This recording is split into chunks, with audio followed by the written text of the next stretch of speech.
Everyone. तो पिछली video में हमने जो हमारा रजिस्टर पेज था या फिर बोल लो साइन अप पेज जो था हमारा, वो हमने डिज़ाइन कर लिया था और उससे हम लोग डेटाबेस भी भेज पा रहे थे फायरबेस के पास। ठीक है, अब मैं क्या करता हूँ, फायरबेस खोल लेता हूँ। ठीक है, console.firebase ये वाली वेबसाइट, ये यूआरएल देख लेना। ठीक है, यहाँ पे आता हूँ और उसके बाद फिर यहाँ पे बिल्ड पे, और यहाँ पे भी मेरे को डेटाबेस ऐड करना है, तो रियल टाइम डेटाबेस। ठीक है, ये यहाँ पे खुल गया ये पेज। इसके बाद क्रिएट डेटाबेस और यहाँ पे डिफ़ॉल्ट रखना है, नेक्स्ट। अभी मैं टेस्ट मोड में ही रखता हूँ, बाकी बाद में इसको और चेंज करूँगा मैं। और ये इनेबल,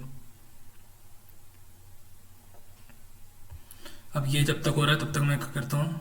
अच्छा, हो ही गया, तो ये मेरा पूरा सेटअप हो गया। ठीक है, डेटाबेस। अब मैं आता हूँ यहाँ पे सेटिंग में, प्रोजेक्ट सेटिंग, और सीधा नीचे आ जाता हूँ। और ये जो है ना, ये मैं कॉपी करूँगा। मतलब जब भी हम कुछ नई चीज़ ऐड करते हैं ना, तो एक बार हम लोग को ये कॉपी करके फिर से ऐड कर देना होता है अपने कोड के अंदर, मतलब यहाँ पे, क्योंकि कुछ चीज़ें यहाँ पे चेंज होती हैं। तो यहाँ पे मैंने पेस्ट कर दिया, इसको कंट्रोल S कर दिया, राइट क्लिक करके फॉर्मेट डॉक्यूमेंट कर देता हूँ कि ठीक से हो जाए। ठीक है, तो ये इस तरीके से हो गया। तो ये तो काम मैंने कर दिया। अब क्या करता हूँ मैं, फिर से अब आ जाता हूँ मैं एक डॉक्यूमेंटेशन पे आ जाता हूँ। तो इसका ये यूआरएल है, ये मैं ऐड भी कर दूंगा वैसे डिस्क्रिप्शन में। तो ये यूआरएल पे आ जाना और उसके बाद थोड़ा सा नीचे स्लाइड करना है। ठीक है, यहाँ पे आ जाना है।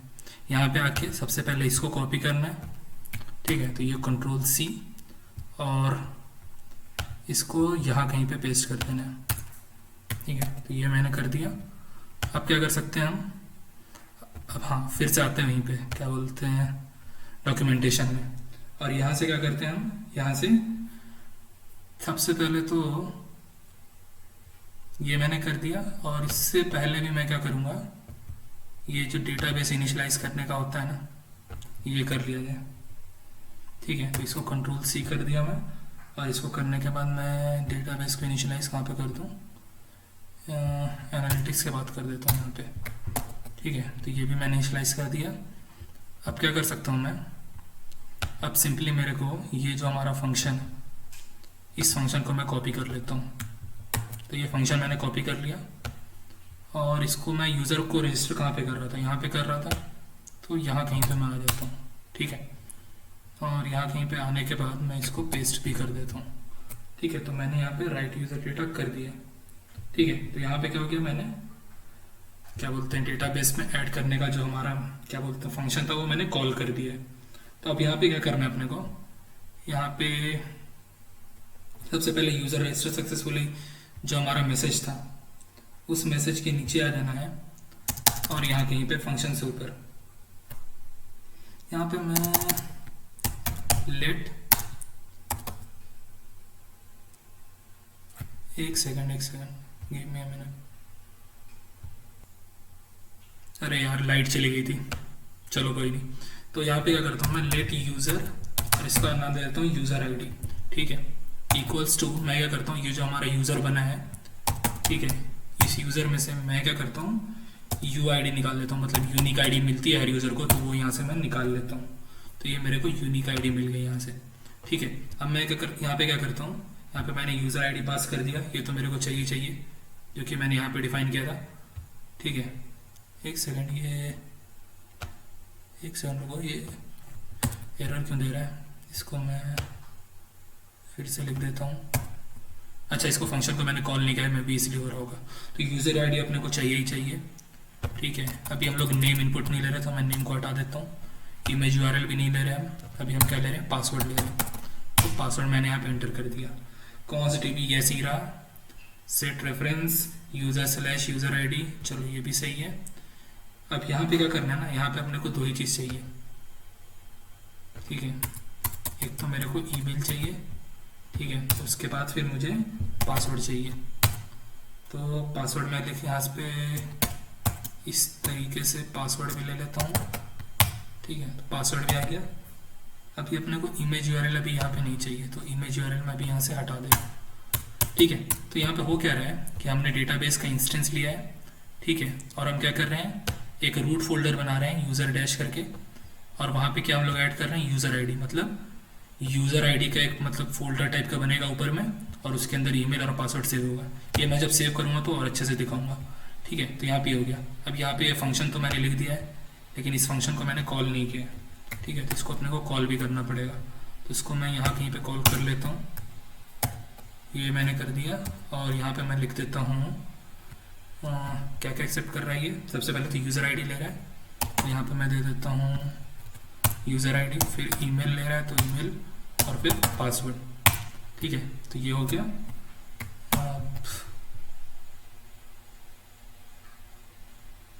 मेरे ख्याल से तो सारा चीज़ सही है, कोई ऐसा दिक्कत होनी नहीं चाहिए। ठीक है, एक बार रन करके देखता हूँ मैं।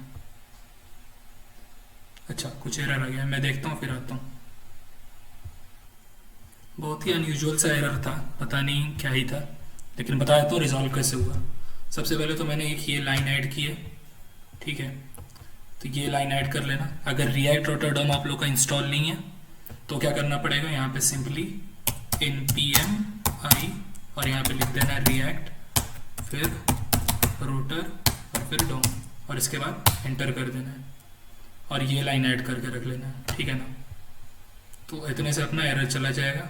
वो मैं दिखा भी देता हूँ यहाँ पे। यहाँ पे अगर देखोगे कोई एरर नहीं है अभी। ठीक है, अब मैं क्या करता हूँ, एक नया यूज़र बनाता हूँ। ये यूज़र पहले से बन रखा है, तो मैं ईमेल थोड़ा सा यहाँ पे चेंज कर देता हूँ, 9867। ठीक है, अब यहाँ पे सबमिट करता हूँ। ठीक है, अब ये चला गया यूज़र रजिस्टर सक्सेसफुली। अगर मैं अब आता हूँ यहाँ पे फायरबेस में, रियल टाइम डेटाबेस में,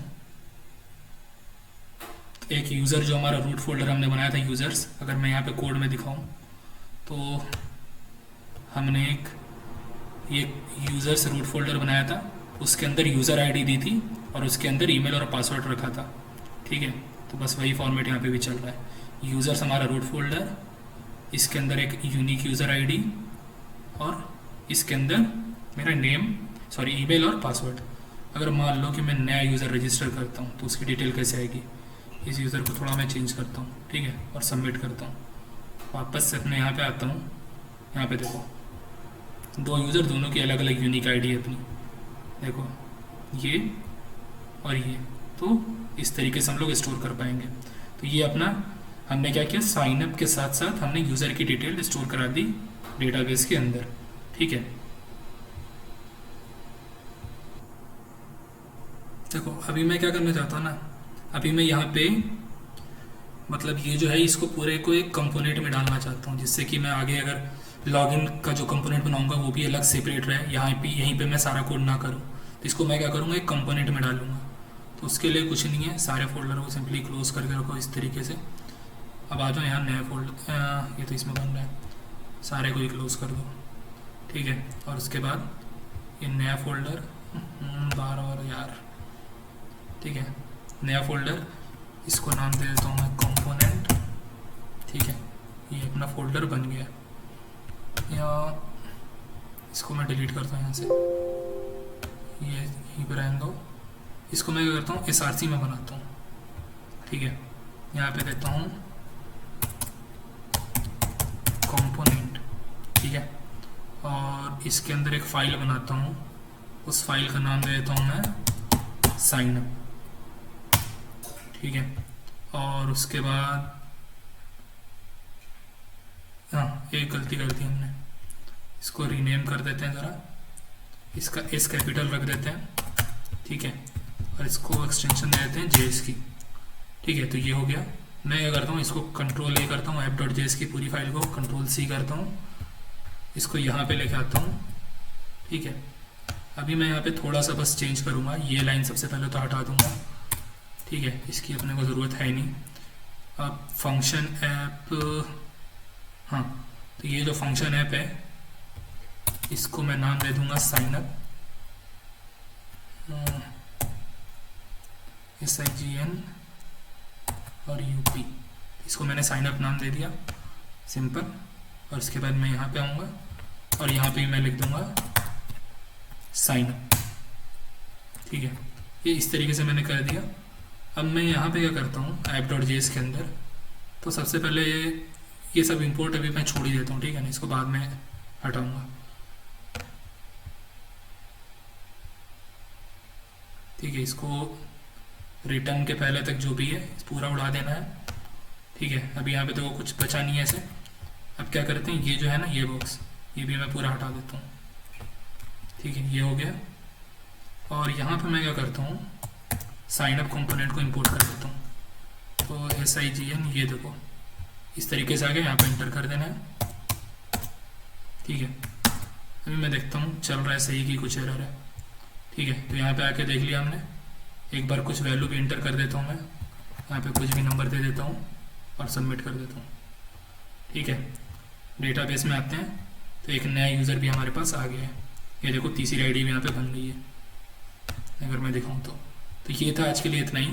ठीक है, अब अगली वीडियो में हम लोग क्या करेंगे, अगली वीडियो में हम लोग लॉगिन लगाएंगे। ठीक है, तो इस वीडियो को लाइक वाइक कर देना भाई।